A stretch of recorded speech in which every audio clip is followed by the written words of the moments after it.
going? Can I confirm that the file name is still Zelda? Yes, of course. Indeed, the file name that has won the bid war is indeed Zelda, so yes. Nice. Okay, right. And then, yeah, let's get straight into this and then start doing introductions. So, just going to do a hard reset of the game, and then time's going to start when we do file select. So, and go. So, I'm Myth197. I speedrun Minish Cap. I do everything in this game. On comms, I've got Nitros. He's a 2D Zelda goat. Turns up to all of the different 2D Zelda games and dominates them. Yeah, Minish Cap is a 2D Zelda game released on the Game Boy Advanced like 18 years ago. It's a real cute, fun little adventure, and everyone who played it in their childhood has like fond memories of it, and it's going to be like a really great opportunity to show it off today at ESA. So at the beginning of the run, like the first thing we did was we did a hard reset. The reason for that is we're actually starting off the run with an RNG manipulation. So when we reset the game, the RNG value gets to the same value every single time. And if we load this file and then go through to the and like do the same set of inputs the same way every single time, we're going to get the same results out. And the aim of it here is we're going to get a rupee drop from one of the pots here. We just want to leave Link's house with 25 rupees, and we can get 20 in a chest here, and then we're going to get a blue rupee, which is 5 from one of the pots. Yeah, so you're going to see right there that he made sure to do exactly 2 rolls, and that's because certain types of actions that Link can do advanced RNG in different ways. So, for example, doing those rolls advanced RNG in such a way that after he opens this chest and gets the 20 rupee, he's going to throw this pot on the left and get a blue rupee as well. And that's going to be needed to buy some items later on in the run.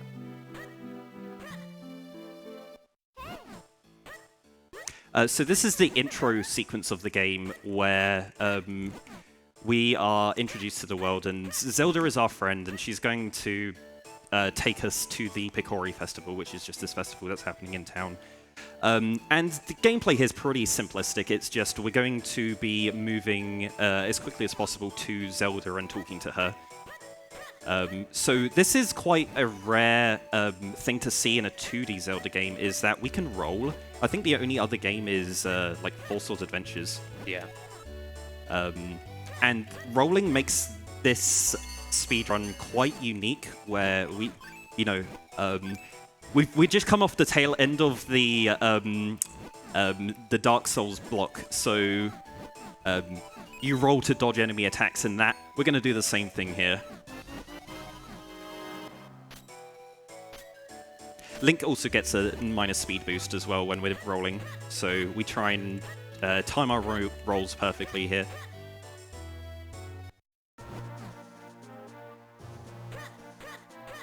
Yeah, so this first part of the run is just going to be a lot of introductory stuff. He just got the shield, and he's going to be having this little tutorial here, reflecting the rock back at this Deku Scrub to learn how to use the shield, basically. And the beginning is basically going to consist a lot about, yeah, just simple roll movement, trying to optimize that as best as possible, as well as a lot of text mashing, obviously, because we're going to be in a lot of cutscenes.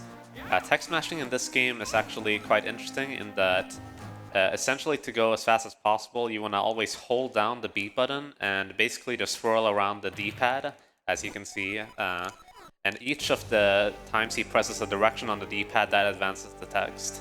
So it's a very fast way of advancing it.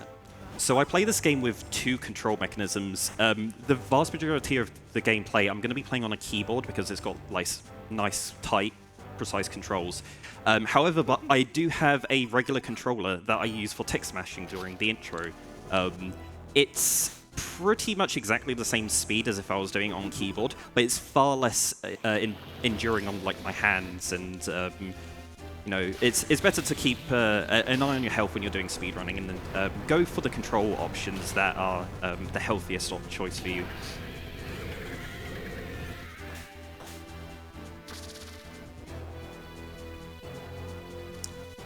So we meet our main protagonist, antagonist of this game. It's Vati. And he's going to freeze Zelda and turn her to stone.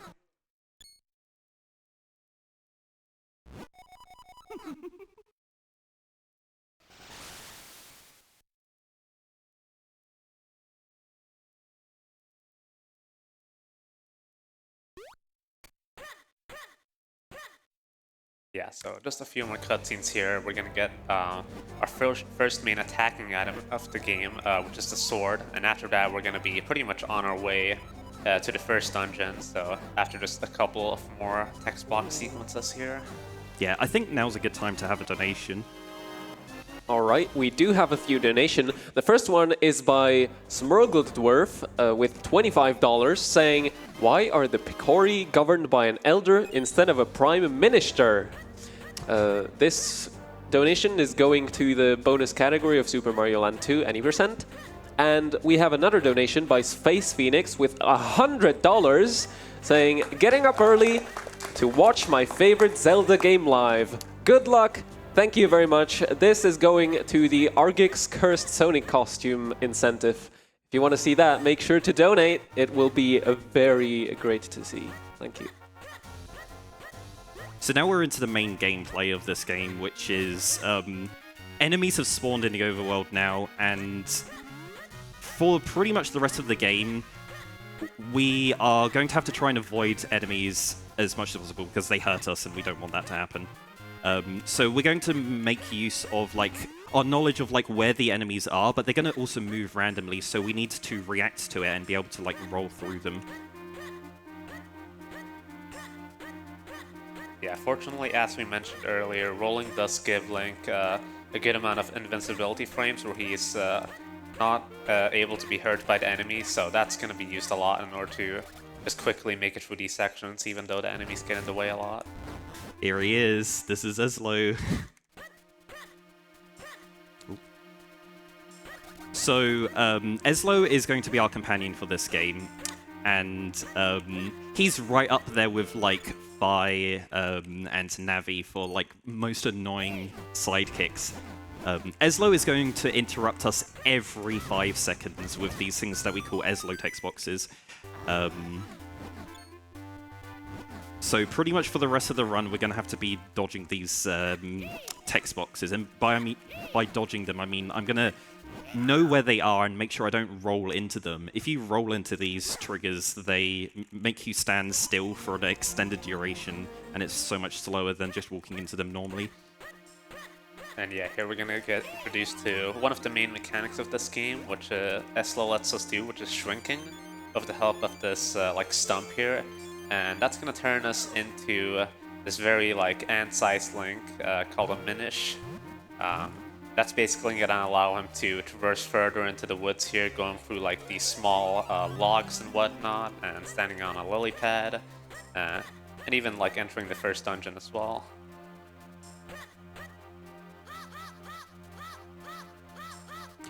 Yeah, that's the real charm of this game, is like, it's so cute and cutesy, and like Link turns into a small boy. And it's also pretty cool when you've turned Minish and enter into some of these rooms where Link is Minish-sized and regular objects are just gigantic. And we're going to be seeing quite a bit of that in the next dungeon, which is going to be entirely Wild Minish-sized.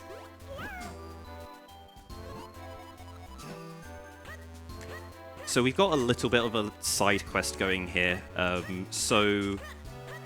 We couldn't understand a word of what those Minish were saying, not because it was in Japanese, but because they're speaking a language that Link can't understand. And we managed to find a guy up there called Vistari that can speak Hylian and explain to Link that he needs to find the Jabbernup, which we have just found here.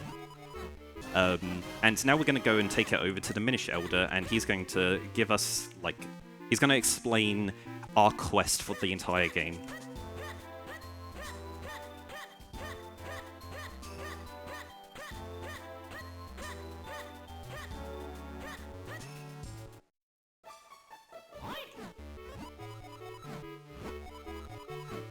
So he pretty much explains here that there are these 4 elements scattered around that we need to use to infuse with the Picori Blade. The Picori Blade was the sword that Batty destroyed in a cutscene earlier in the game, and we need to reforge it so that we can save Zelda. Yeah, so essentially what it's going to be is that we're going to be entering 4 main dungeons around the world and collecting the elements from those in order to fuse our sword into a sword that can actually help us defeat Vaati. And this is the first of those dungeons, Deepwood Shrine, which is going to continue on the trend of having just a lot of rolling movement and trying to avoid a lot of enemies initially. Grabbing our first small key here in the chest. And you're going to notice here that he's going to roll and walk into the door for the reason he mentioned earlier, and that's because if you roll into that trigger where Eslo talks to you, just like here, if you were to roll into that, Link would like stop for an extra second or something with nothing happening, so that's obviously really slow, and we want to avoid that wherever possible.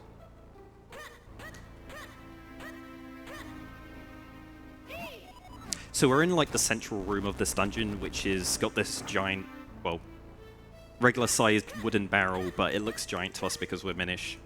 And it's just a little puzzle here where we need to light the restraints on fire so that it can freely rotate. And this will give us access to the different parts of the dungeon.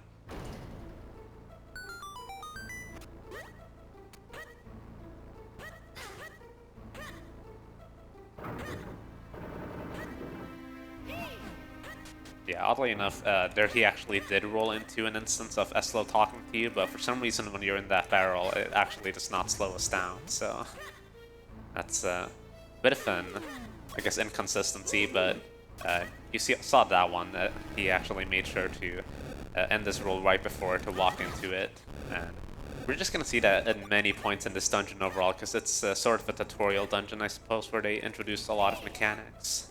Like pulling and pushing statues, for instance.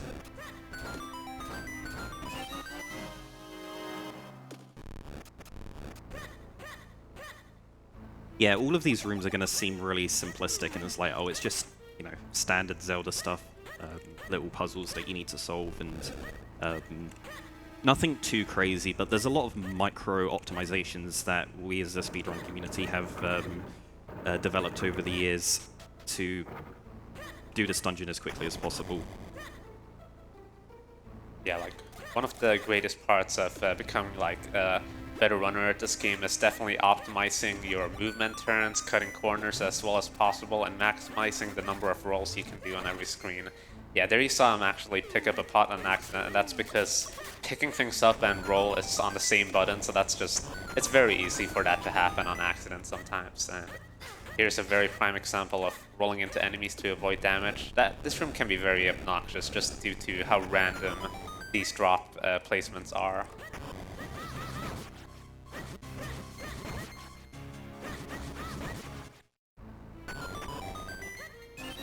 And like we mentioned, like a big part as well of the game is reacting accordingly to randomly placed enemies, especially one that you need to actually kill, and just on the fly, routing out the correct path to kill them very quickly in advance further on. And we're coming up here on the first mini-boss in the game, which is Matter Pillar. He's a pretty simplistic boss. You simply want to slash on his nose one time and then slam the sword on his tail. An optimal fight will get through this in just 2 cycles, and it's not really that precise, so this should easily be it. This position is not too bad. Yeah, nice.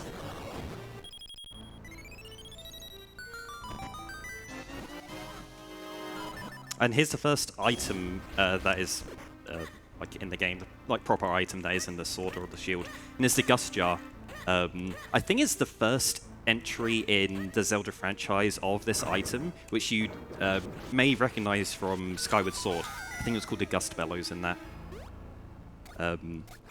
And we're going to be using this item pretty much constantly throughout the entire game. Yeah, so not only can you like suck up webs or stuff like that, but you can also use it to propel Link when he's on this lily pad here.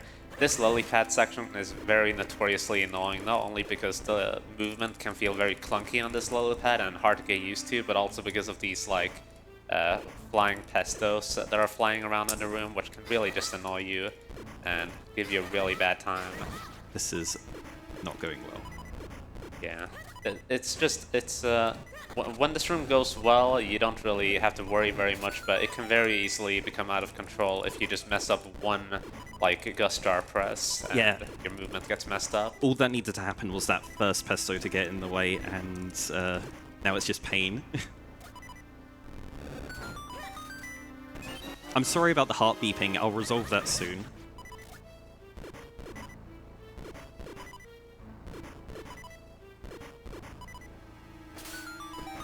One thing we can mention about the movement of the lily pad as well is that it's actually slightly faster to move like kind of diagonally. So if you're going in a straight line, it's faster to sometimes add in a couple of like side puffs of the Gustar in order to just get an increased speed with it. And yeah, we saw him grabbing mushrooms earlier in the dungeon just with Link's hands, but we have to use the Gustar here as well in order to get across these hits of water and grab the first boss key or big key, which is going to allow us to get into the boss door, which is coming up very soon.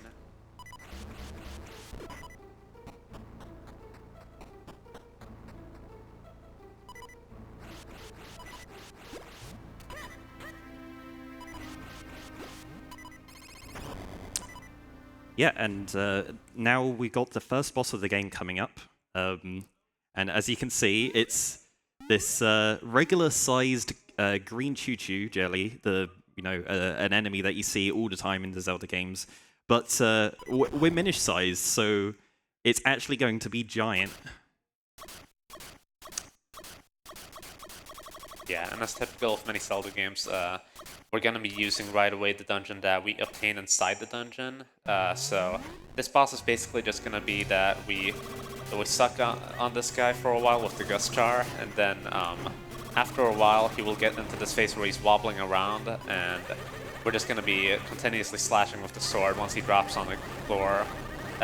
You can tell which side he actually drops on just based on the first side that his head decides to wobble after you suck him enough with the Gustar. But overall, this is a pretty simple fight, and it's basically like this in a lot of the fights in this game and the boss fights, and that it's mostly like mostly the same thing, but just it gets a little more tricky, I guess, later on in the fight. But it's generally just like 3 really long cycles for most of the bosses. But that's it already. We got really good RNG on there, and he did one jump where he can like jump 5 times in a row, so that was pretty lucky. That's the first dungeon.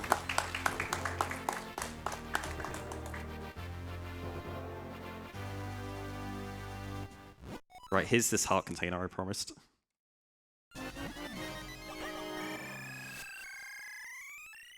Yeah, so we got the first element. We need to collect 3 more. So we're going to go back to the Minish Elder, and he's going to tell us to go to the next area in our journey.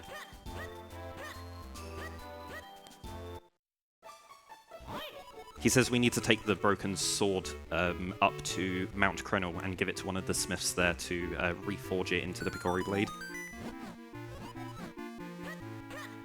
But on the way out of here, we're going to get a really important item for the run, and that's the bomb bag. And we're going to be using bombs also pretty much everywhere throughout the run.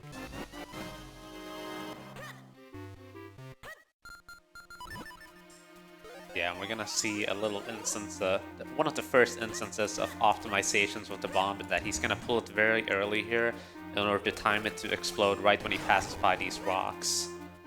Just to exhaust the entire bomb timer and not really lose any time waiting for it to explode.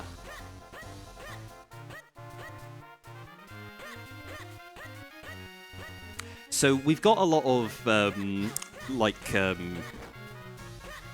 errands to attend to right now, so we're going to be doing stuff that is going to be really useful later on in the run. So there we activated this thing called a Wind Crest, which is a fast travel location, because we're going to be using that quite a few times later on in the run. And we're going to get 2 more items here which are going to be useful for the run. So here we're going to get the Kinstone bag, which is going to let us collect Kinstones and fuse with NPCs. Kinstone fusing is this whole side quest in this game, which pretty much makes things happen and chests spawn and stuff like that. So here, he's like a tutorial where he asks us to fuse with him to demonstrate that we know how to fuse, but it's faster if we just save and quit. The next item we're going to get is the spin attack, which Link doesn't have the full utility of all of the sword techniques from the very beginning of the game. We need to collect them throughout the run. But the spin attack's actually going to be the only one that we get for the any % run. There's about 11 different ones that do a bunch of different things like Great Spin and Dash Attack and stuff like that. So the first glitch in the run is happening right now, where we're going to drown here in a specific way that's going to allow us to clip past this guard and not have to show him that we learned the spin attack. Yeah, and here he actually did something known as a roll lift, which is this frame-perfect trick where you, right after you actually place the bomb, you roll and kind of like, you saw it kind of bounce after he placed the bomb, and essentially what happened there is that the animations kind of interrupted each other, and the bomb just exploded way faster than if you normally were to place it. So that's a frame-perfect optimization that you'll be seeing quite a bit on this mountain as well, since we'll be using the bombs quite a bit more. This area is absolutely loaded with enemies, and the RNG can get pretty crazy here.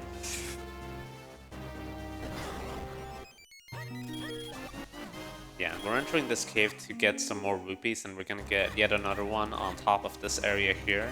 And it's going to be so that we can buy an item called the Grip Ring, and that's going to be used to actually scale the mountain later on, where we have to like actually climb on the walls. Very nice roll lift there. That one's tricky.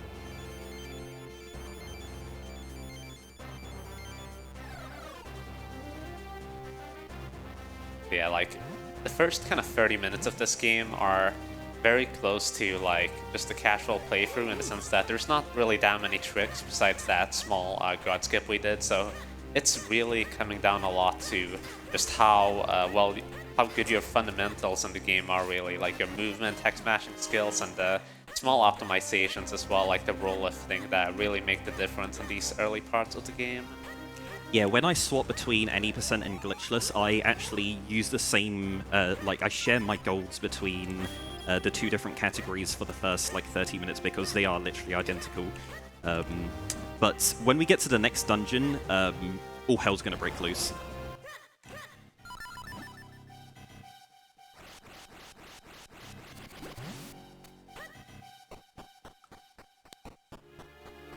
And another S-Low trigger in this cave here. Get through. And we're gonna see here another use of S-Low, and that once we come into these tornadoes, we can kind of use him to glide over, yeah, just glide across these cliffs and progress on. We're also gonna be seeing that a little bit later on in the dungeon, and also another use with the Gustar here, just uncovering this Minish portal here. Yeah, just moving on, using all of the tools at our disposal to continue on climbing this mountain here, and we're going to be picking up as well this kind of seedling or sprout or whatever, and we're going to place it and use the mineral water that he went and grabbed, the green water that he went out of his way to grab, and that's just going to grow the seedling once he turns back into a human, so that it's going to be a vine that he can climb up. Yeah, so the bean that we saw at the beginning of this area was blue, so we poured blue water on it, and this one's green, so we poured green water on it. I'm just pointing this out for 10-year-old Myth about 15 years ago, because he didn't figure that out. And here's another small skip where he's gonna use the gust chart to grab this mushroom from one floor below. It's a small or pretty neat time saver.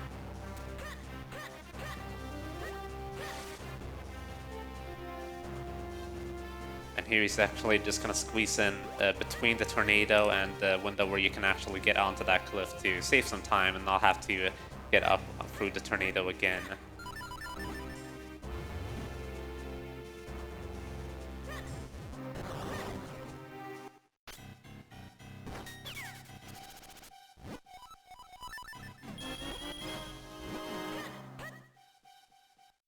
We've had some really nice enemy RNG in this area. We're high on health, and nothing's really got in our way, which is super nice.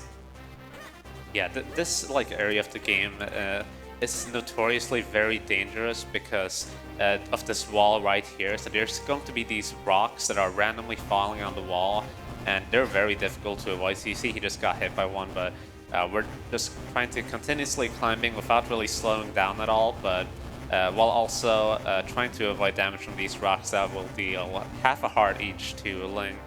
And they really add up on this mountain, so there's also so many enemies that can hit you, and you only have 4 hearts in total, so it can be a very scary area if you just happen to get a few instances of bad luck with the enemies. Oh wait.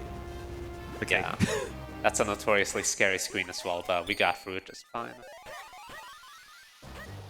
Yeah, there's pretty much no hearts available from this point until we get to the next dungeon. So if you're coming into this section on less than 1 heart of health, it's pretty nerve-wracking. Shoutouts to my first ever race where I died just before this dungeon.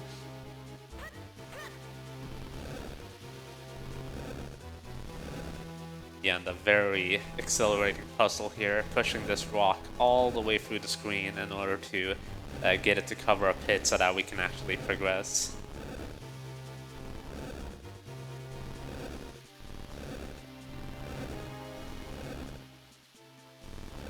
There's a nice little Easter egg here. This music right now is the rain music that plays at the beginning of A Link to the Past.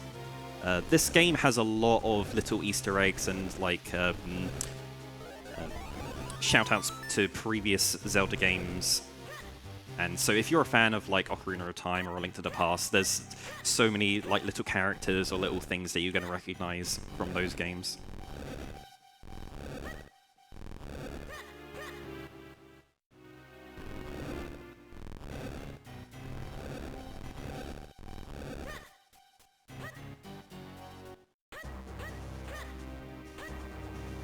I presume we have time for some messages. Yep. Right now. Right, we do have a bunch of bid wars coming up, I'd like to remind you. Besides you being able to choose the team name, worm names, and worm accents for the upcoming Worms Armageddon, there are also some very special incentives waiting for you. You can donate for Super Mario Land 2's bonus any % category if you want to see that, but there is also Argic's Cursed Sonic costume for Sonic Mania Crowd Control, which is currently sitting at $613 out of $2,000, so quarter of the way there. And let me just say, if you haven't seen Argic's Cursed Sonic costume yet, make sure that this incentive gets met.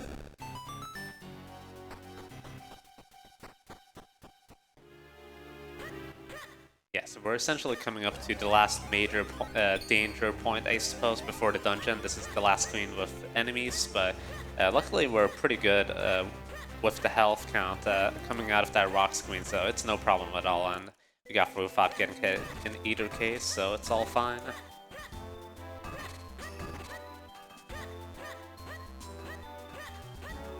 And here, like we mentioned earlier, we're going to be handing in this broken Picori blade for these guys to repair it, and in the meantime we're gonna go ahead and tackle the second dungeon of the game, which is Cave of Flames. And like we mentioned, it's going to contain some bigger skips compared to what we've seen so far in the run, but it's gonna come more like in the after a little bit in the dungeon. The first part's still gonna be rather basic.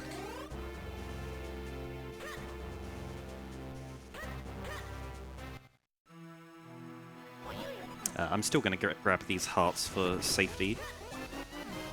Yeah, that is the first set of hearts I've had to pick up in the run so far. Again, another roll lift there. And you're gonna see here, he walks back a bit before actually rolling upwards, and that's again to avoid rolling into the S-low trigger, to avoid slowing down, just due to that mechanic. And he's gonna make sure to grab a couple of rupees in this room. He's gonna also grab a chest later, and that's because he's going to be buying another item later on. It's gonna be the last thing we really need rupees for, I'm pretty sure, just to buy an item later that's gonna just allow us to advance the quest, really. And here's the first instance of minecarts as well. In this game, they go super, super quickly, which is very nice compared to previous Zelda games. I need that. Yeah, and also using the Gust Jar here to suck in the bombs in order to avoid having to wait for the explosion.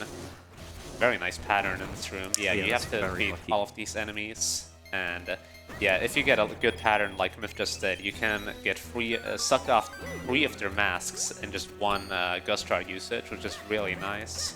They can be very annoying since you can usually only hit them from like behind otherwise.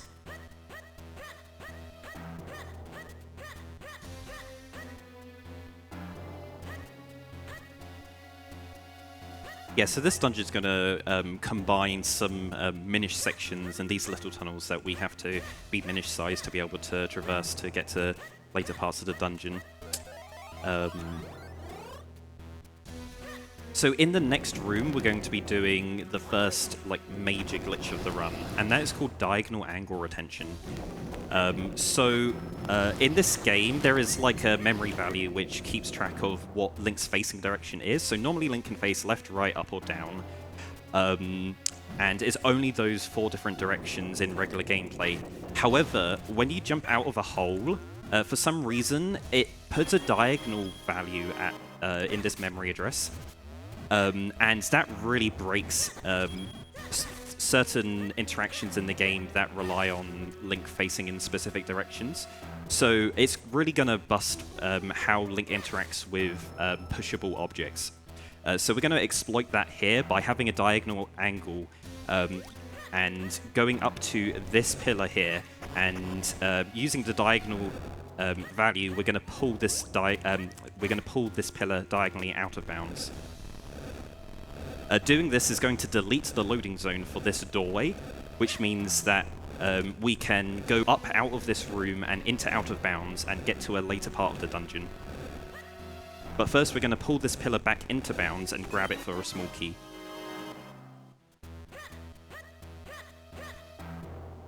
So here's some out of bounds movement. That's completely blind, and then we've made it. Yeah, that's actually, yeah, that's a section that can be kind of scary, because if you mess up your movement a little bit and don't actually land on that bridge, you will end up in a section where it's actually completely unrecoverable and you would have to save and reset the dungeon. Also, that fight's pretty cool. Yeah, very nice fight.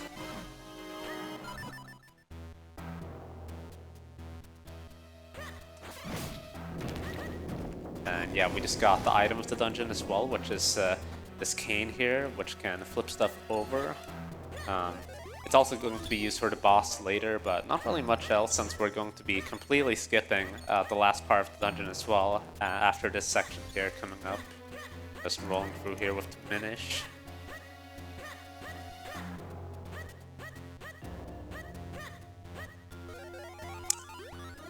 So we're about halfway through the dungeon, but we're not like the second half of this dungeon is a huge lava basement that normally takes a really long time because you have to wait for these moving platforms. We're going to skip all of that in this room. We're going to be positioning this rollerbyte here inside of this wall. He's going to be useful in a second. I'm going to move this guy over to there and move these guys out of the way so they don't bother us. Now we're going to get diagonal angle retention again here, and to pull this pillar up out of here. We're going to use diagonal angle retention again to pull this pillar inside of the wall. Like so. And now we're going to grab the pillar, and we're going to get hit by the Rollaby up onto layer 2, and we're currently up on an upper layer right now, and able to walk over all of the walls and skip directly to the boss. And we're going to grab a fairy there, that's going to be useful in a second as well. And we're at the end of the dungeon.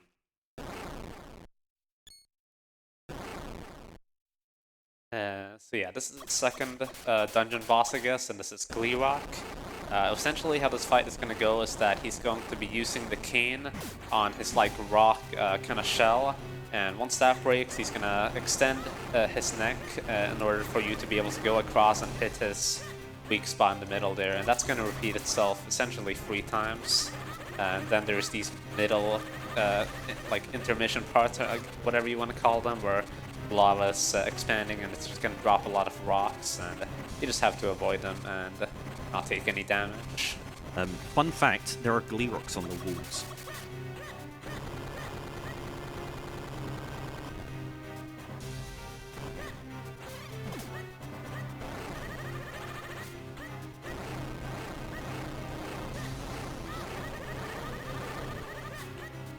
Yeah, so like each cycle as well, they kind of operate on like a hit counter, so he's making sure to just hit him 8 times in total before the cycle completes itself. If you don't actually hit him 8 times, you can get an extra cycle, but you have so much time that it's never really a concern, unless you happen to like fall into lava or something.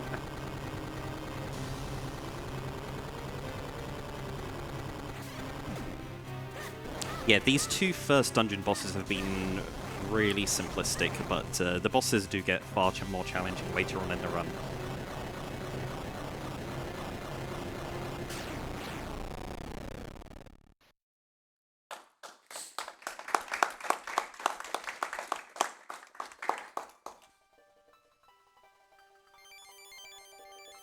Yeah, so now we're going to get the fire element here, and so we're already 2 elements down out of the 4. We're blasting through this game.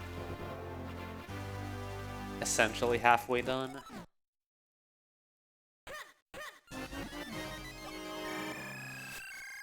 So yeah, when exiting this dungeon, he's gonna be going back to those Picoris that he gave the broken blade to, since they have now repaired it. And what you're meant to do after that is that you're supposed to basically go straight back to Hyrule Castle and actually place the sword on a pedestal and get the cloning ability, which is another one of the major kind of mechanics of the game. But what he's gonna do instead is a trick called Crenel Clip, and he's gonna start setting it up by doing a glitch here by using the fairy right before reading a sign. And what that's gonna do is that it's gonna make Link invulnerable to these enemies, so he can just walk through them. And he's now gonna be rolling, or rather luring this beetle here with the sword into a specific position here, and he's gonna attempt to be at a very low point in the wall and get pushed in by this beetle once he turns into a solid rock, get pushed into the vent, and now he's out of bounds. So now we can just keep rolling down and get to an area that we normally would need to do the whole sword thing in the castle to access, but because of this we can actually delay it to a later point and save some time. Oh no. Yeah, there's a slightly faster strat you can do there, which is very precise by entering the screen at a very specific point. You can enter there on the left side, which is around 3 seconds faster than this movement that you're gonna see here, which is much easier. So he attempted it there, but failed, so he got stuck and had to save and quit, but it's no big deal. Shoutouts to Atros. Yeah, so reading that sign there is actually something that advanced the next side quest in the game there, so it's very important to not actually slash the sign before reading it, because in that case you would have to do something completely different. But yeah, he just started the quest to get the Pegasus boots, which is a pretty recurring item in the Zelda series. It's the boots that basically just make Link dash and go faster, and it's going to be required to actually traverse the next area of the game, which is like the swamp. But yeah, there's going to be kind of a lengthy side quest first, where there's not really going to be that much action, really.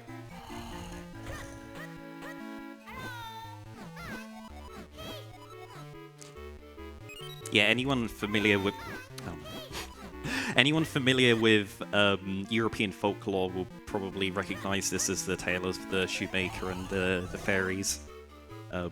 Yeah, Minish Cap was inspired a lot by European folklore and tales like that, and incorporates quite a few of these hidden as little Easter eggs throughout the game as well. Oh no. Yeah, just barely missing the roll lift here, so I'm gonna have to wait a little longer, but it's no big deal. Again, it's a one frame trick, so it's an optimization that's very nice to get, but also definitely not easy by any means.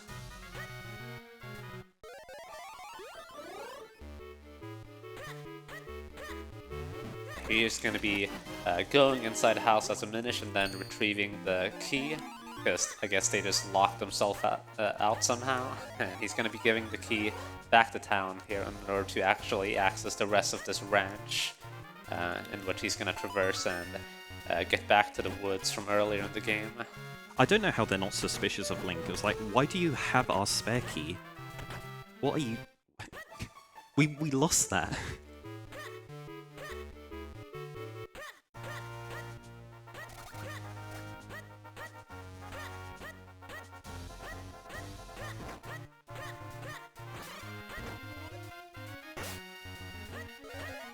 But yeah, this section is just going to be a lot more like rolling and once again using this flying with the tornado, so I guess perhaps it could be another good time for donations or something like that. Alright, I would just like to quickly remind you that by donating, you're eligible for some prizes. All your donations over the course of the marathon are accumulative, so smaller donations add up. For example, at $20, you're already eligible for some nice plushies. And my personal favorite is the Hades metal poster that you can get. On the higher end, you might be excited to see the rumored Steam Deck for $75 and perhaps the even more rumored PlayStation 5 for $100. Now that is an exciting roster if you ask me. If you're interested in more prizes, they can be found at prizes.esamarathon.com. Right, so he's approaching the end of the side quest now. He's just going to be using this mushroom to basically wake up the shoemaker so that he can finally construct our Pegasus boots, and then we're finally going to be on our way to the next area of the game, which is going to be quite a difficult one as well. It's going to be a lot of tricks and manipulations.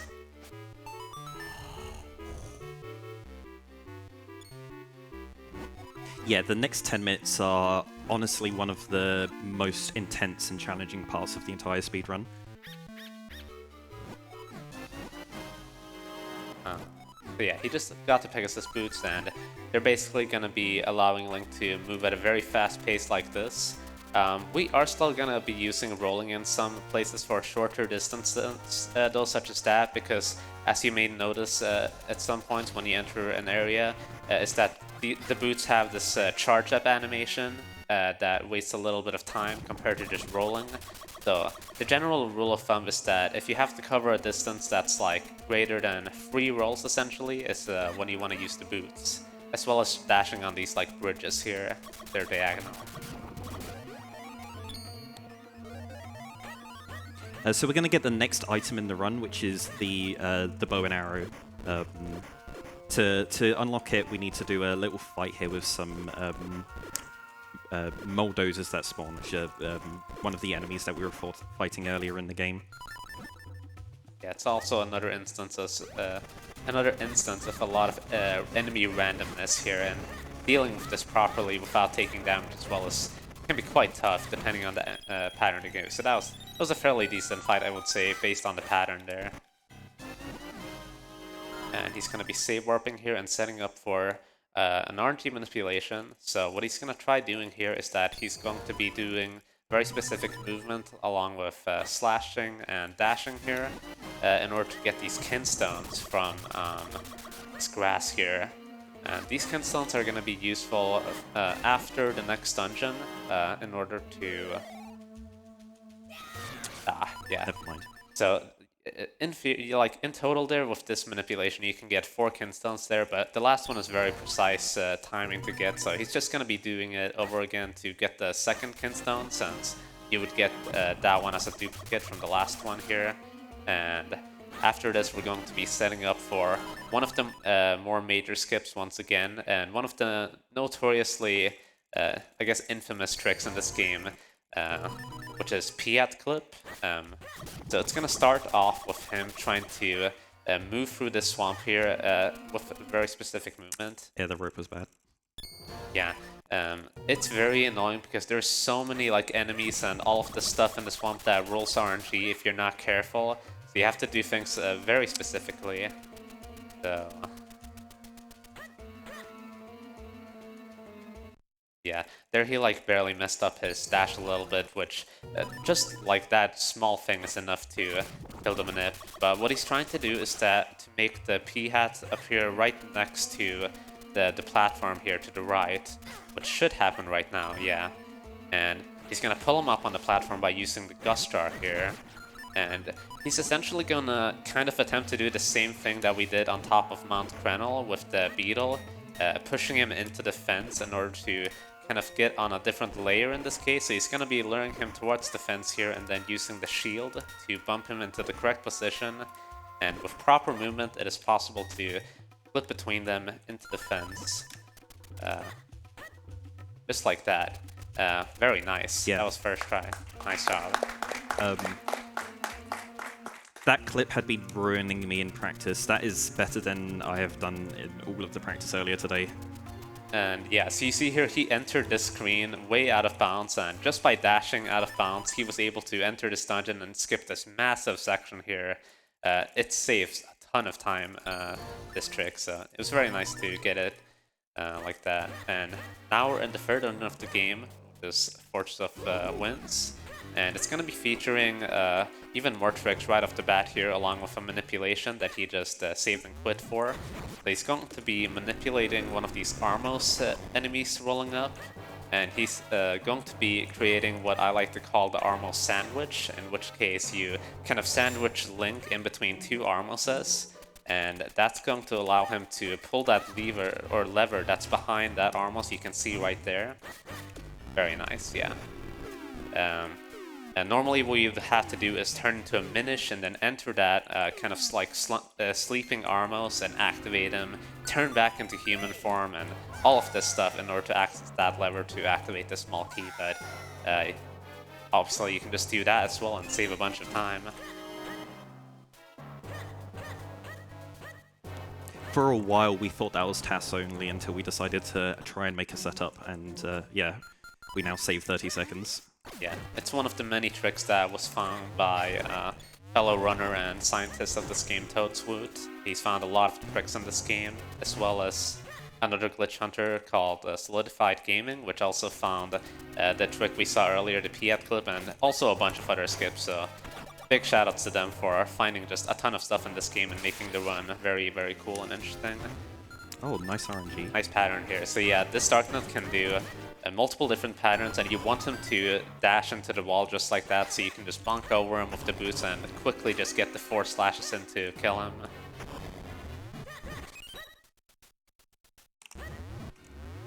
Very nice roll lift again. And we're already at the dungeon item of this dungeon, which is the Mole Mitts, and this dungeon is actually like, I think it might be the shortest in the run just because of all the skips we have. Because we're also, even though we just got the dungeon item, we're going to be heading straight to the boss by doing another boss key skip. He's going to be manipulating the same Armos as he manipulated last time, and also grabbing another Kinstone here on the way. But essentially what he's going to do is that he's going to use the Armos to get kind of a damage boost and clip through that block we saw earlier on that is pushable. So he's going to be using the bomb here, throw it onto the Armos to get a double hit, which is going to increase his speed, and then by doing proper roll movement here, it's possible to clip through just like that. And then there's this other clip here, which is a trick known as portal items, where he used the moments while getting up on the portal, and that just placed him way higher up on the portal than what you normally are. So by combining that with a bomb boost, just like he did, it's possible to get up on the ledge and basically get out of bounds once again and enter the boss room very, very early. So, yeah, that's all of the really hard stuff done. yeah, that was very clean. that manip and the trick. And yeah, we're already at the boss of this dungeon, which is Masal. So it's another boss where we're just gonna be kind of repeating the same things here, which is damaging the eyeballs on these hands, and then changing into Minish and going inside the head itself, and then attacking the pillar, which has this eyeball here. So you see here it's in the top left position, and it's gonna be the room is gonna be covered by like this dirt now in the coming 2 cycles, which he's gonna be using the mole mitts to dig through. But the problem is that the correct pillar, basically that you have to slash with the eyeball, can be in any of the locations except for the previous one. So right now it can be in any of the other 8 locations, and it's completely luck based. So let's hope for a good pattern here. Oh, very nice. Bottom middle. So yeah, now on the next cycle it can't be bottom middle again. It's actually quite annoying because now he has to kind of guess a side essentially, and if he guesses wrong it's gonna be kind of slow, but it's not really that big of a deal. So this game has a decompilation project going, which is attempting to recreate the game in C code, so that we understand how the game works on a programming level. The people that work on decomp told me that the right-hand side has a slightly higher chance of having the pillar. So that's why I went to there. But I say a slightly higher chance. It's 0.001%.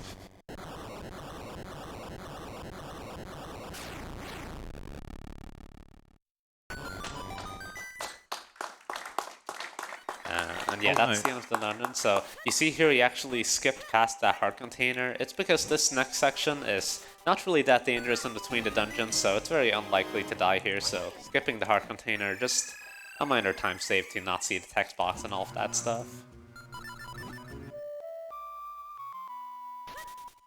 And here we're going to be seeing the reason why we manipulated all of those kinstones in the swamp, and that's going to be to fuse kinstones with these like 4 tingles around the world. You might recognize this character from another Zelda game or other Zelda games, and we're going to be fusing with 4 of them to basically unlock these 4 houses or whatever you want to call them in the field, and that's going to allow him to get an item called the Magical Boomerang.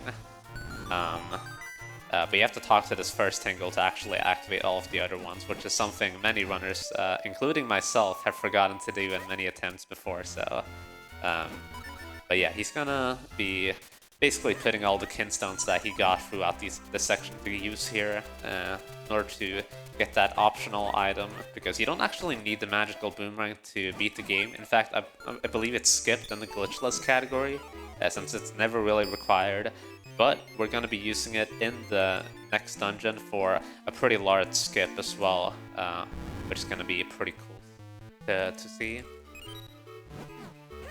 Also, it's just a really overpowered item, and we're going to make use of it in towards the end of the game, because we can throw the magic boomerang at the spark enemies, and they make fairies appear, which is just so useful when you're on low health. And there's a lot of spark enemies later on in the game as well, so there's constant spots that we can grab free health.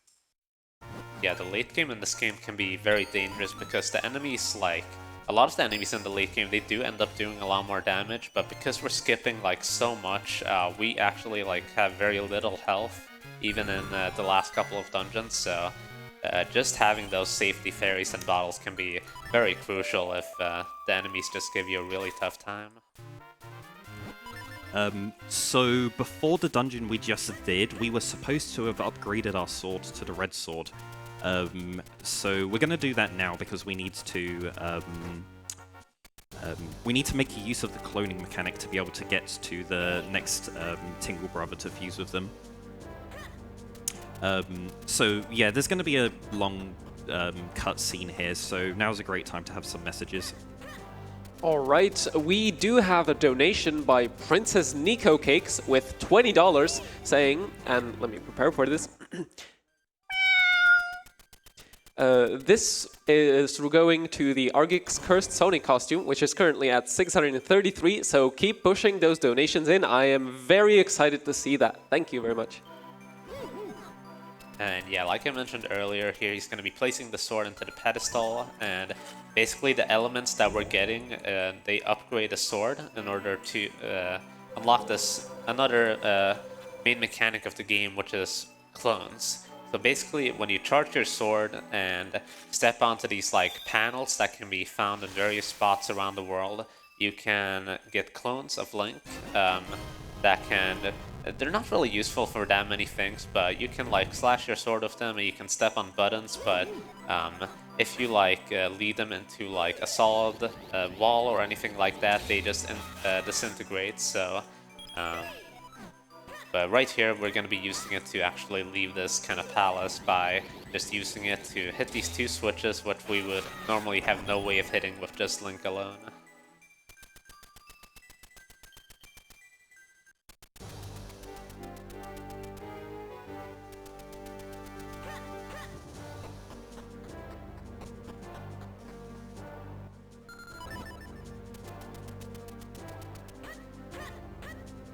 Yeah, we're quite glad that we've got the Ocarina at this point in the run, so we can use it to fast travel around the overworld and skip a lot of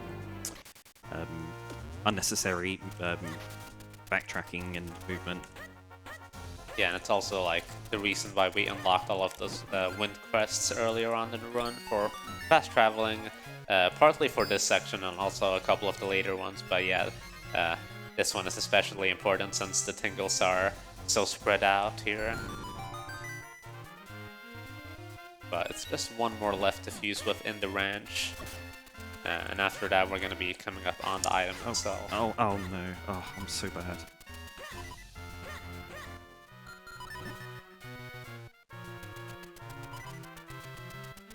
Yeah, unfortunately having to listen to some more beeping with the hearts here. But it's okay, it should go away soon enough. Yeah, I hope I don't die soon. Yeah, I mentioned earlier that it's very difficult to die in this split, even if you don't grab the heart container.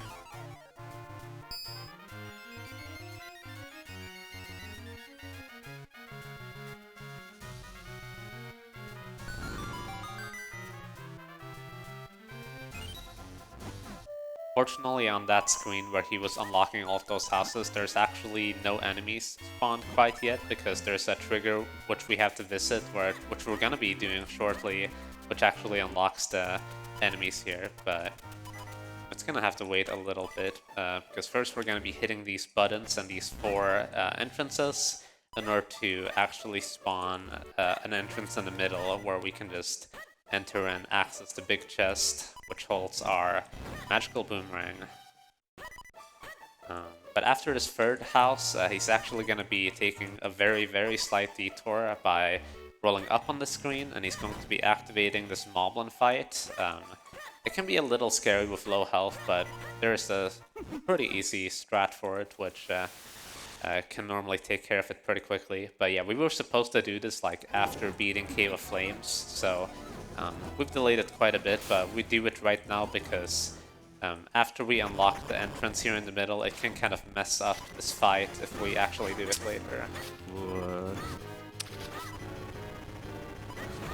Alright, yeah, nice backup. Those Moblins can be a bit scary if it goes slightly wrong like that, because if you actually get hit by their spears, I believe it does like a full heart of damage actually, so... Yeah, I was in range to actually just die there if I was more unlucky.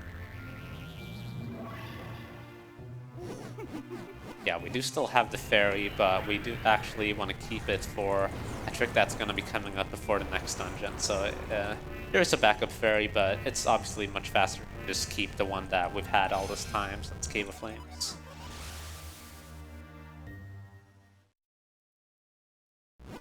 So that was a backstory cutscene where we found out the origins of Vati and Eslo.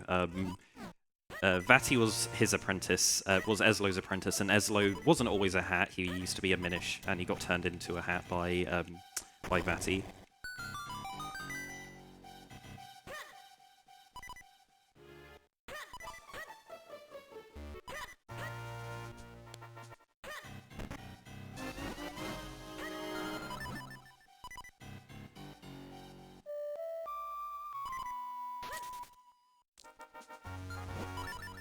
So yeah, to enter this dungeon, you normally need the flippers in order to swim across this big lake in order to actually enter the next dungeon.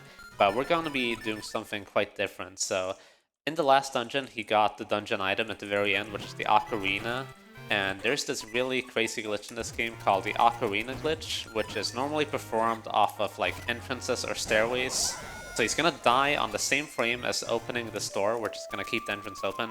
And yeah, what he just did there is that he used he pressed up basically and used the Ocarina on the same frame before he entered the door.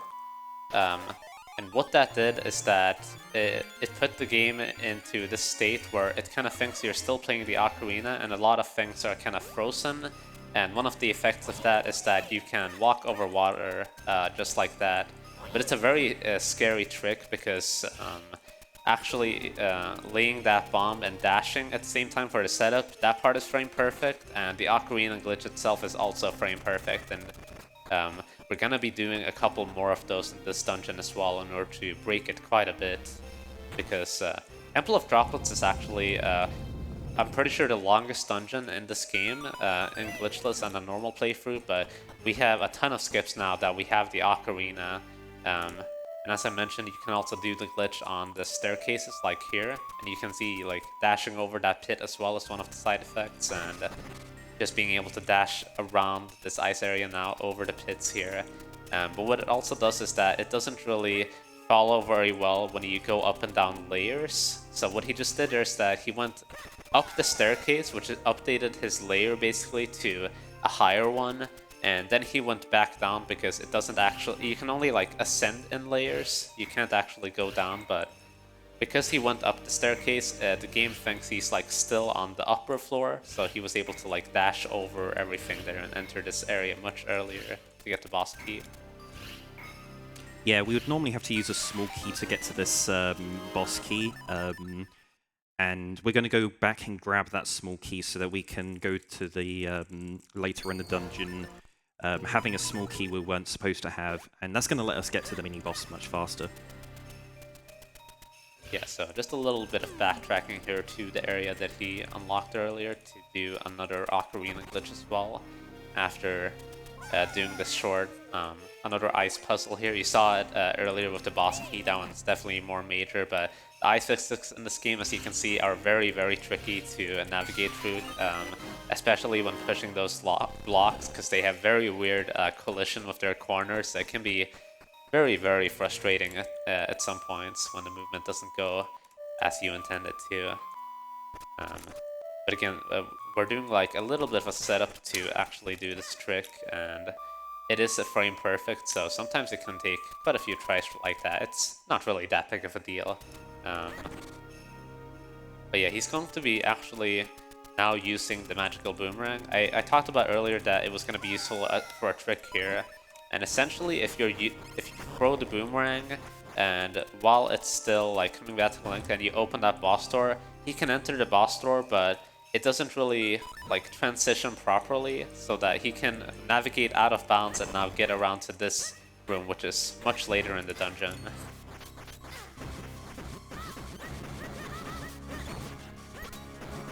This fight he's doing right here is also notoriously much, much worse without the magical boomerang, because one of the many great perks of this boomerang is that it can like stun almost like every enemy in the game, and it makes it so that not only will you not get hit by them, but obviously you can also just easily slash them, because otherwise you would clink off of their like blue, I don't know, like their fangs or whatever you want to call them, so it can be a very obnoxious fight otherwise.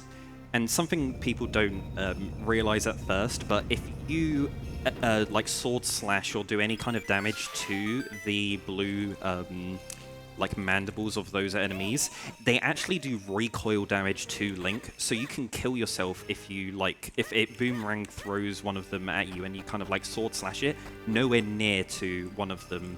Yeah, you can, you'll take damage.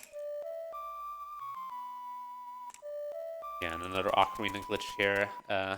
Basically just completely ignore any sense of physics or layer properties here and completely just dash over these large sections that you would normally have to go through in the dungeon. You see these kind of glitch sections here with these transitions. What's also nice is that you can cancel the glitch at any point by playing the ocarina like he just did, and that's so that we can just jump down this ledge like normal and get into bounds in order to activate the second lever, because basically the gimmick of this dungeon is to unfrost the element and as well as the octo boss in the middle. Yeah. Yeah, these enemies do a lot of damage as well, and they're really annoying.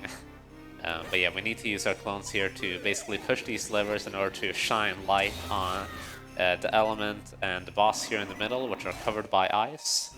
And once they move, we're basically just going to have a little bit more of the dungeon left. We're going to have to fight the mini-boss to actually get the dungeon item. And that's just so that we can actually defeat the boss, since it's required to actually beat him.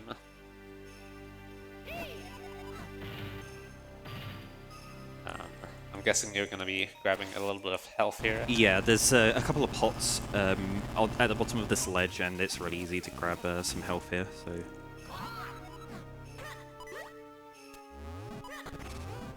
Yeah, it's important because not only do we need health for kind of like a trick coming up, but there's a lot of intentional damage coming up here, because what's really nice is that the boots work very well on the ice compared to just walking, so they essentially let us move much more normally.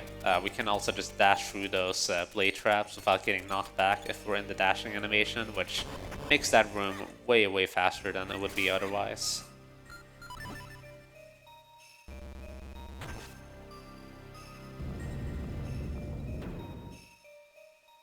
And this is the mini-boss of the dungeon. You might recognize him from the first dungeon. It's very similar. It's going to be another one of these two enemies, since we're Minish once again in this dungeon. The twist here is that it's a blue chew, and this variant actually has like electricity.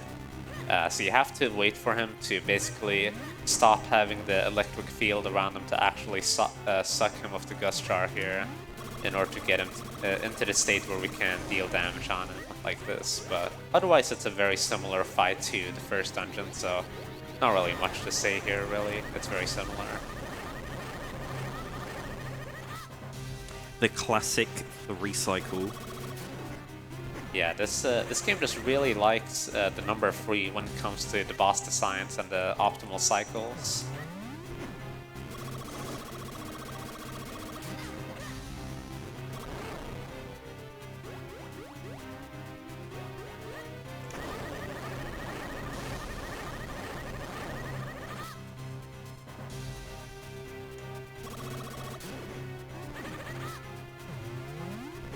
Yeah, on this final phase, he's just gonna, when he does this pattern where he just jumps above you all the time, you can just keep continuously charge your gust jar and get him very easily here. And that's basically the blue chew. So upon defeating this guy, we're gonna get the dungeon item, which is the lantern, and that's gonna be useful for actually beating the boss.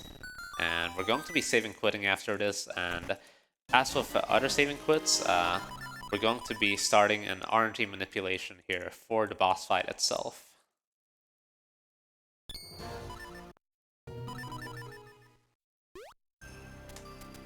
Yeah, so we had to do a boot dash at the very beginning of that room in in a tight window, and we did another boot dash in the second room to get into the Octo fight, and because I'm doing exactly the same set of actions here, I know exactly what the boss is going to do, which would normally be completely random.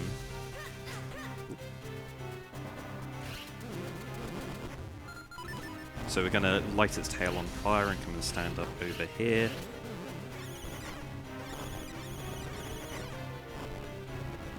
We're going to come and stand in this top left corner over here. Then the boss is going to turn around and come chase after us. And it's going to try and suck us up, and we're going to dodge it. Now it's going to do a rock. It's going to fire a rock, which we're going to deflect back. Now it's going to do another suck pattern. And now it's going to fire 2 rocks.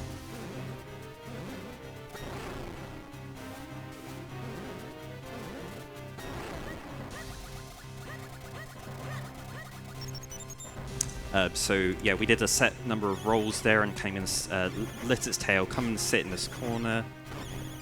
And that looks like the do nothing pattern. We watch the rocks drop and then we just memorize what we're supposed to do here. So I just stand here and don't do anything, and then it's going to fire 3 rocks. 1, come and stand over here. Second rock, 2, and then come up to this spot here and go to the middle of the arena.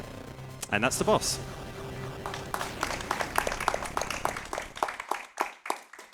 Yeah, that boss used to be notoriously very annoying because that last cycle you just saw he shot 3 rocks in a row, but that's also something that is very random normally without him in it, because he has a chance to do this thing, this ink attack basically, which covers the whole screen with this black ink so that you can't really see anything.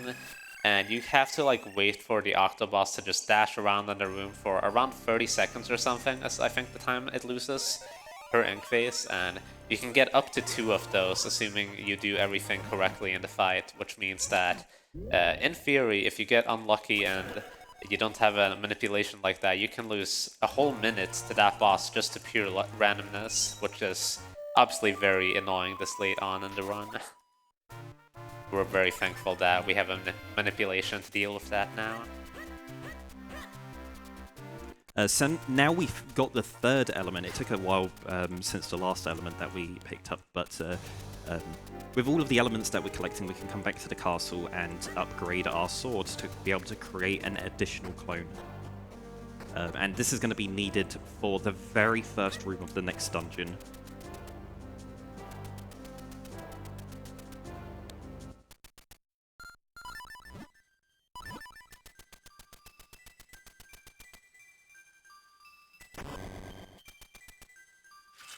Yeah, so in like a normal playthrough of this game, or like without glitches, there's actually like this kind of mini dungeon you have to do after this in the graveyard, which takes a very long time. But because we fused with that dude in the town much earlier with the red kinstone we got from the fortress, we actually unlocked a shortcut to the last dungeon, or the last element dungeon rather, in the game, which is Palace of Winds. In which we're gonna get the last element, and it's also what we need the clones for.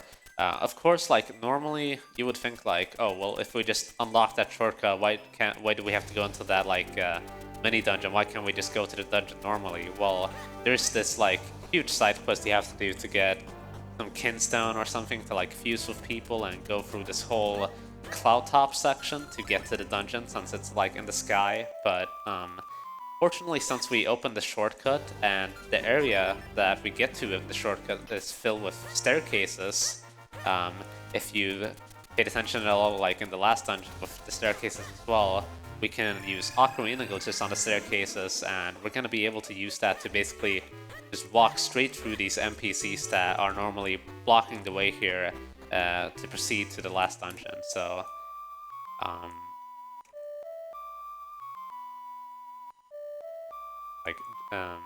yeah, of course, again, this is a frame-perfect trick, playing the ocarina as soon as you enter into the staircase. And it's also tricky because you can't hold up for too long as well, or you'll just enter the staircase and do what's known as a stair walk, in which case you just walk down the staircase, you have to walk back up, and it wastes a lot more time than just playing the ocarina like this.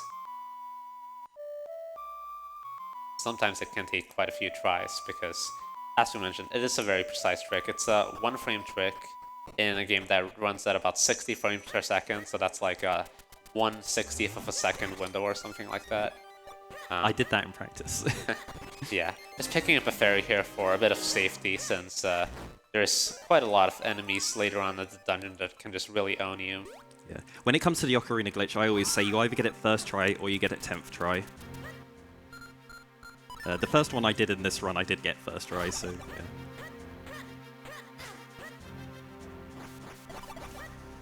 yeah. So this is Palace of Winds, and if you ask most runners, this is by far their favorite dungeon.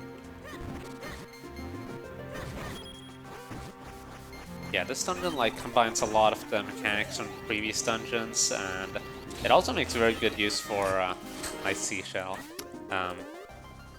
Like the boomerang that we got earlier as well, so that we don't have to use the bow and arrows, which are kind of slow. But yeah, we had to get the clones as well in order to push that block in this previous room. Yeah, that first room is the worst room in the entire dungeon because of all of the enemies that move around, but the rest of this dungeon's super cool. Yeah, the Piat's still ruining the run even after the trick all this time later. And he's gonna be coming up here on this little small, like, kind of mini-boss fight with these wish ropes, and he's gonna have kind of a precise way to kill them with bombs and the lantern. So let's see if he can execute it here properly. It's just gonna be increasingly more wish ropes that spawn on screens. He's gonna be placing these 3 bombs to deal with the wish ropes on each side and use the lantern like that. Very nice fight.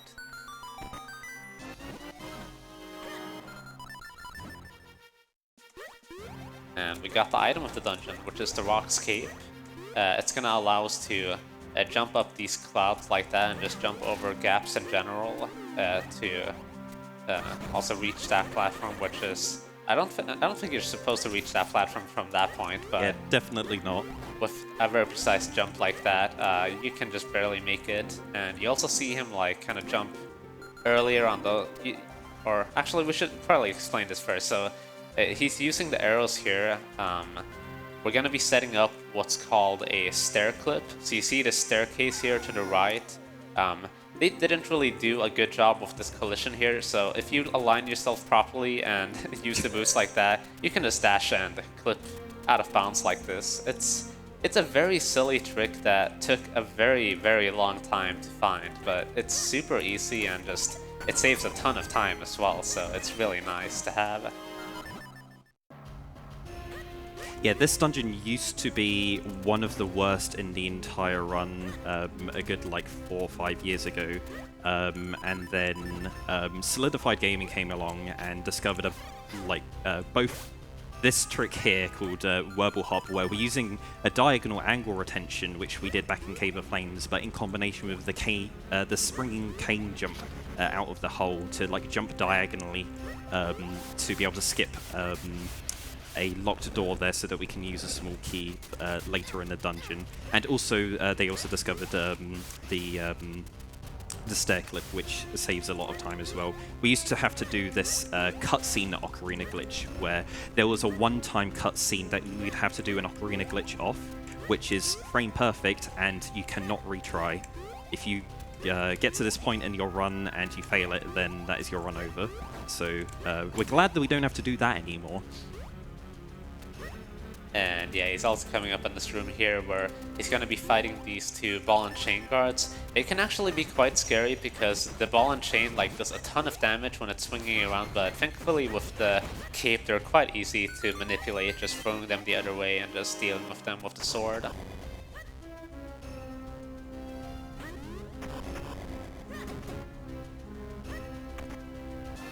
And he's going to be using basically the same trick that he used back in Temple of Droplets, where he basically used the boomerang when opening the boss door.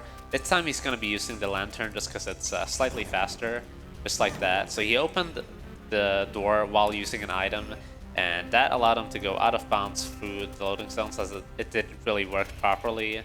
And now he can just basically dash out of bounds and reach the boss already. So that's Palace of Winds. So this is Twin Georg, which is a pretty challenging boss in this dungeon. So I just showed off something there. I'm supposed to have 3 clones, and it looks like I only have 2 right now. Oh no, that wasn't supposed to happen. I'll just do it normally. But that's a brand new discovery that we found only like a couple of weeks ago. But if you pause in this boss fight, it reloads all of the tiles, which means that the tile that you use to create one clone gets duplicated, and you can make another clone on top of it. And yeah, basically the gimmick of this fight is like cloning your links with those pads there and trying to hit these eyeballs that spawn on the red Georg. And once that one is defeated, you want to jump on these small blue ones and just defeat the single eyeball there. You want to get this kind of double hit with the spin attack, ideally. Yeah, nice. He also got it the first time as well. It's like position-based or something, but it's quite precise to get.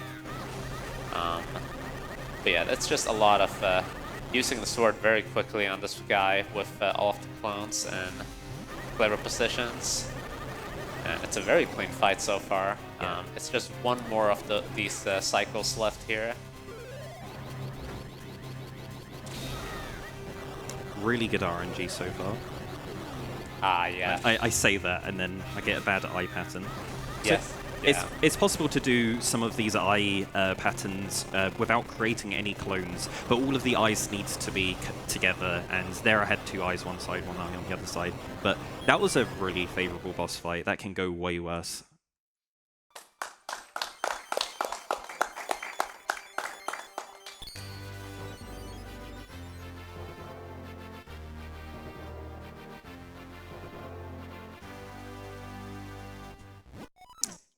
Yeah, so we got the final element, so now we can go to upgrade our sword for the final time and begin the final dungeon of the game. Dark Hyrule Castle is the greatest challenge in the entire game. It requires a huge amount of dedication and practice to be able to do consistently fast. Yeah, so we're just going to be fusing, or going to this place where we fused our sword one more time here in order to actually enter the dungeon. And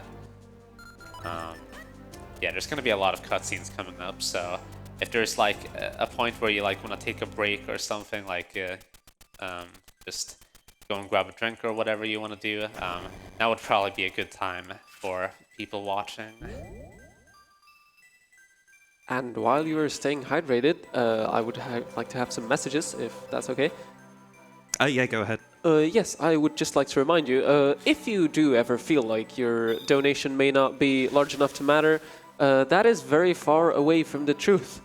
In fact, $10 is enough to provide a mother and child fleeing war with food to last a week, or perhaps to ensure that 4 children get access to one of Save the Children's friendly places for an entire month. $5 can themselves provide education supplies for a child fleeing conflict zones, giving them the tools they need for education. $2.50 is itself enough to provide a clean delivery kit for mothers in the world's poorest countries who have to give birth at home without any basic medical supplies. And lastly, even a singular dollar can provide a child with treatment against diarrhea or 4 children against pneumonia, both being among the top killers of children worldwide. So that should go to show that every single dollar matters, and we are immensely grateful for each and every one of them. So make sure to chime in if you do have the means. Thank you very much. So here we're just getting a replay of the intro cutscene that plays at the very beginning of the game, except there's an additional panel here at the end, which I don't actually know what it says. It's something to do with the secret powers inside Zelda this whole time. So the king blew up, and it was actually Vati this whole time, but that makes 0 sense because we skipped the cutscene where Vati possesses the king in the first place.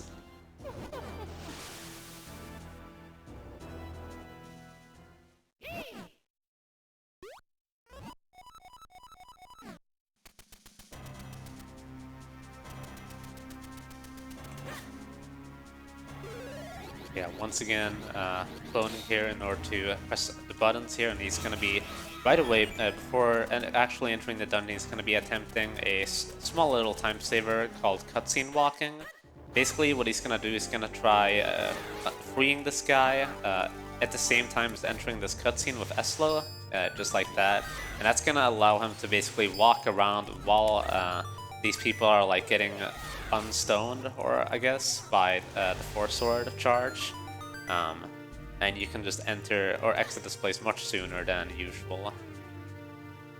So this is Dark Hyrule Castle, and right away we're going to be doing the same trick that we did in Palace of Winter earlier, another stair clip here. It's made a lot more annoying though by the fact that there's this moblin guy here, and there's also not really a very reliable setup, which means that we kind of have to rely on a little bit of luck here. But we still got a first try, so very nice. That was your luck. The reason why that's a bit luck-based is because it's based on Link's subpixel value, essentially, and that it makes it like kind of 50-50 chance or something, just because his position is like tracked more precisely than what the game actually like suggests normally, and that precision is vital for those clips to actually work. And he's going to be doing yet another trick here in the room coming up, called Cannonless, and he's going to be using this bomb here to hit the cannons on the left side, flash them on the right side just like that. Very nice. We call it Cannonless, even though you actually do use the cannons, because we just really love the trick in Super Mario 64 and just love referencing it. So shout out to ATX Martin, who affectionately named that trick very appropriately.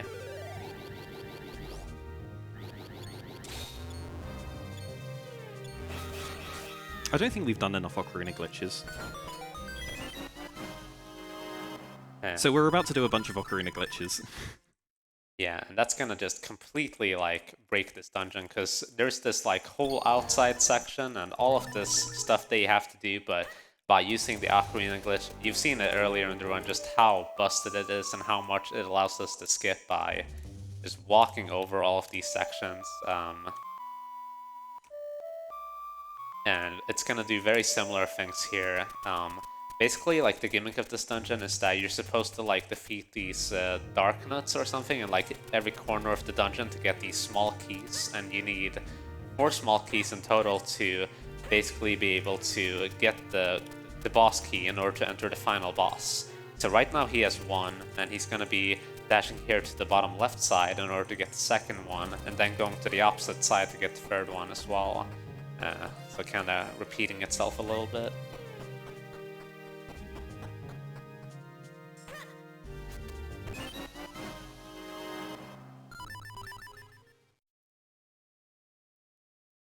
Yeah, we're going to be doing it pretty much exactly the same movement that we just did. Doing the Ocarina glitch again and going back up to the top section.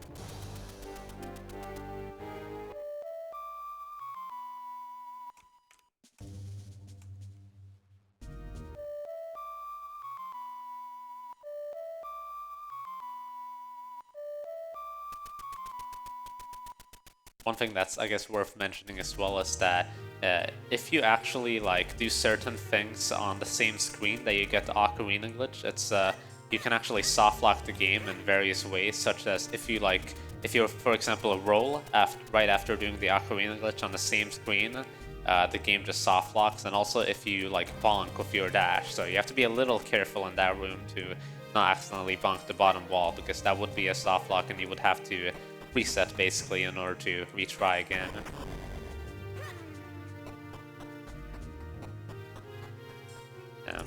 But yeah, the third small key coming up here, and he's going to be doing the final Ocarina glitch of the run in order to activate the glitch again, so that he can actually jump over some of these doors that are closed from the other way.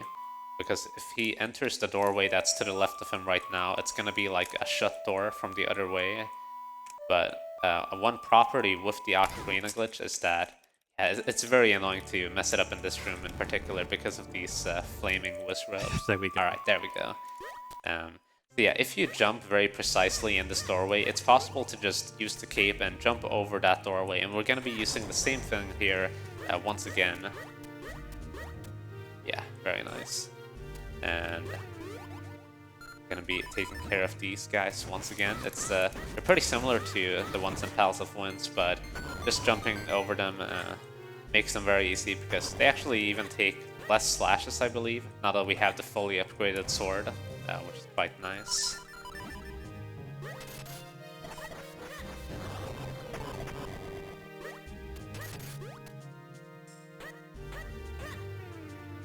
Coming up here, we're gonna have first off many Dark Nut fights in this dungeon. Gonna be picking up some fairies for safety. Just before though, he's gonna be doing the strat where he kind of jumps into him and then walks around, and yeah, you can just utterly destroy him, but without even letting him move, which is really, really nice. I think we have time for another donation whilst we go and fight this last set of Darkness. All right, we do have a donation by Lunastick, with $20, saying, Missed most of the run, but nice to see an actual good Minish runner at this event. Finish the run strong, Myth. Thank you very much for that donation.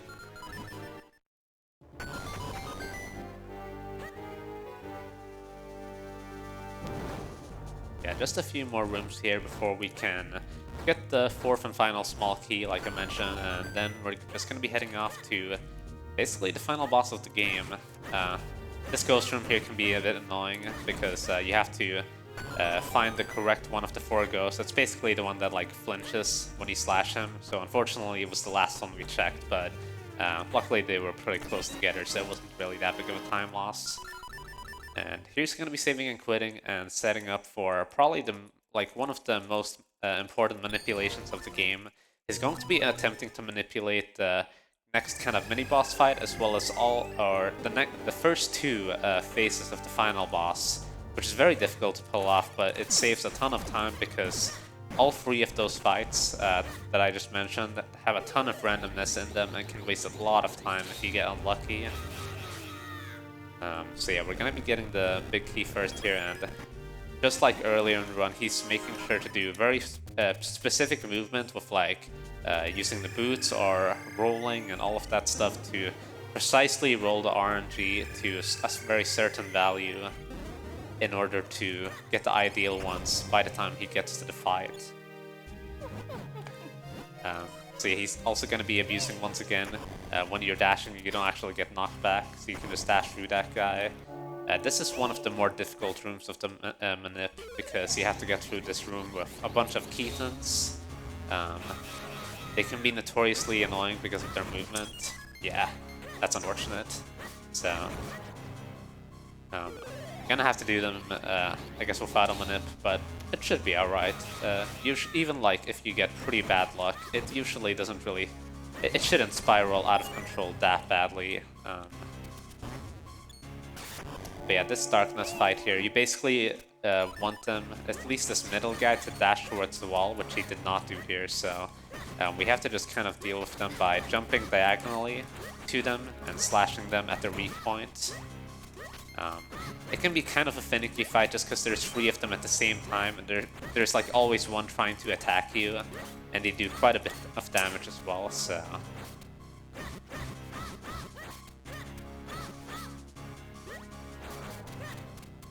Can I stop dashing all the time? Sometimes dashing is good like there, because then we can pin it against the wall, but not if all of them do it. Yeah, thankfully there's quite a lot of parts in this room, and also a fairy in the upcoming fight here. So yeah, here we see a cutscene with Vadi once again, and it's gonna lead into the first phase. So the final boss of the game, Vadi, is gonna have 3 main phases. So this is Vadi 1 right here, and basically the first couple of cycles here are gonna consist of Myth trying to slash these eyeballs that are running around Vadi, and once you slash all of those, you can actually hit his weak spot in the middle here.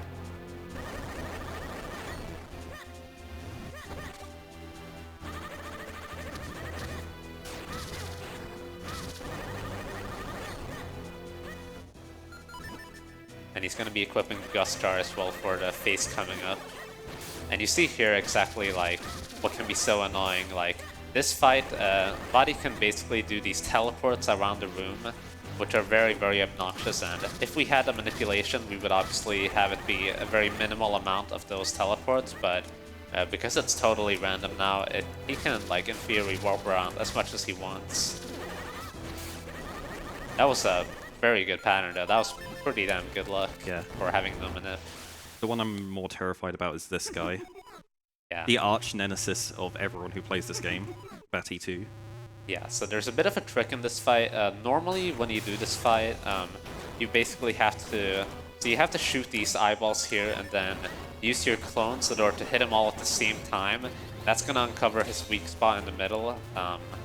And normally, it basically takes 4 cycles of hitting his weak spot in the middle to hit him. But by doing spin attacks when we hit him, for whatever reason, we can avoid an extra cycle and kill him in just 3 cycles. Which is very nice, because in the 3rd and 4th cycle normally, he speeds up drastically and becomes very difficult to follow him with all the attacks. See here, he's making sure to do a spin attack here, and on this last phase he's gonna be speeding up. It's also random which side the correct eyes are to shoot him on, so here's the top side, which is kind of unlucky, but it should be fine here. So he's just gonna have to do this one more time, trying to hit him here.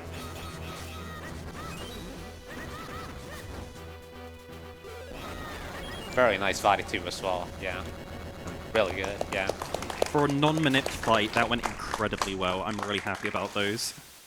Yeah, because like there's just so much random stuff about that phase in particular. All the attacks, like spewing out all of those purple spikes, can be really obnoxious. The movement in which Vadi moves and keeping that up, and also like shooting the correct side. All of that's just incredibly difficult to keep track of if you don't know what's coming. And of course, as in many other Zelda games, there's going to be a small collapse sequence here. Even though we saved Zelda, the castle is like crumbling and stuff, so we have to find our way to the final phase, Vadi as well. Vadi 3, which is the final fight of the game. And I believe we still have the fairy from earlier on, so it should be alright.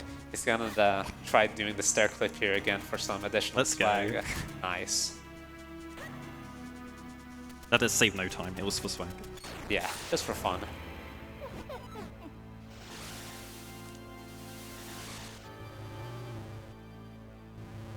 So this fight here, he's gonna have these two arms here, and what we're basically gonna be doing for this first part of the fight is that we're gonna wait for him to drop an arm into the ground.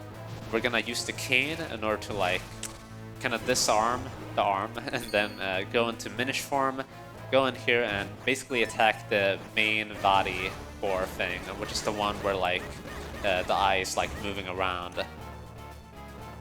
And we're gonna do that for both of the arms before going into the final phase, in which it's the like traditional like hit back the energy balls or whatever into the boss.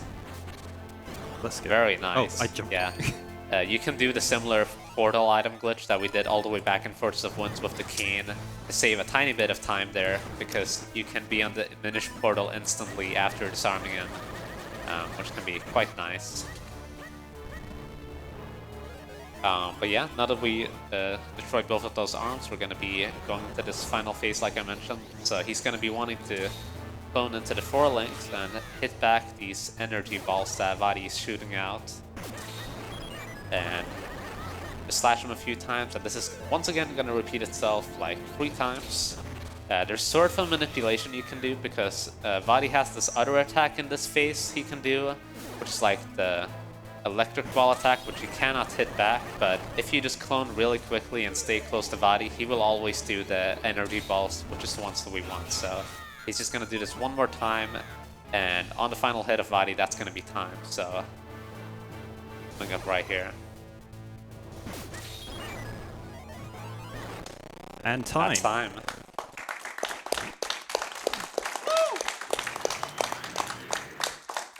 137, I'm really happy with that. My practices haven't been going really too well at all, so yeah, like that's way better than what I was expecting to get. Yeah, huge shout outs to everyone here at ESA for featuring Minish Cap. We've had loads of crazy new glitches discovered in the last year. Again, shout outs to the Minish Cap speedrunning community.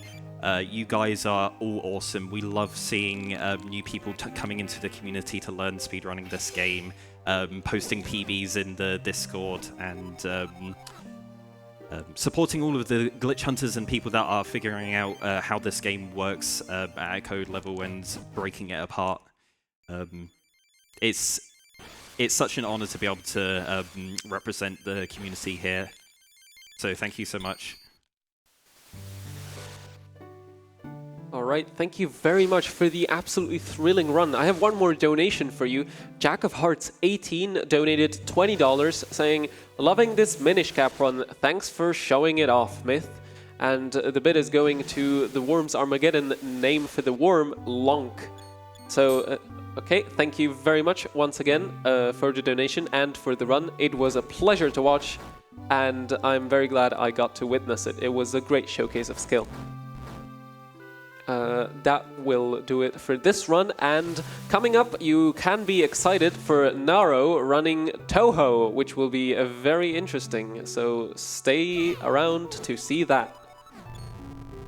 Thank you very much.